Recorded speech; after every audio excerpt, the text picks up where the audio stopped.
Good morning. তো সবাইকে শুভ রাখি পূর্ণিমা। তো কালকে সকাল সকাল উঠে আমি চলে গিয়েছিলাম উদয় দাদাকে রাখি পরাতে। আমার নিজস্ব কোনো দাদা নেই, কিন্তু প্রত্যেকবার আমি ওকে রাখি পরাই, ও আমার নিজের দাদার মতনই। রাখি পরানোর পর গিফট আদান প্রদান হলো। আর দেখো ওর হাতটা একবার দেখো, পুরো ভর্তি হয়ে গেছে রাখিতে। তো যাই হোক, তো ওখান থেকে বেরিয়ে আমি যাই পিসুমণির বাড়িতে গপু ভাইকে রাখি পরাতে। গিয়ে দেখলাম উনি সুন্দর করে সেজে বসে রয়েছেন। আমি যাব বলে পিসুমণির লুচি আর ঘুগনি করেছিল, তো ওটা খেয়ে কিছুক্ষণ গল্প করে আমি বাড়ি চলে আসি। আর কালকে ইনি সারাদিন সার্কাস দেখিয়েছে। লাঞ্চ করে আমি চলে যাই নাচের ক্লাসে। প্রায় 1 মাস হলো আমি নাচে ভর্তি হয়েছি। আগে শিখতাম, বাট মাঝে কয়েকটা বছর গ্যাপ পড়ে গেছিল, তো আবার নতুন করে আমি শুরু করেছি।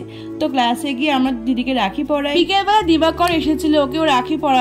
আর ওর থেকে এত সুন্দর একটা গিফট পেয়ে তো আমি খুব খুশি হয়েছি। আর তোমাদের কাদের প্রজাপতি বিস্কুট ভালো লাগে বলো তো? আমার না খুব ভালো লাগে। তো এভাবেই দিনটা কাটালাম। বাই।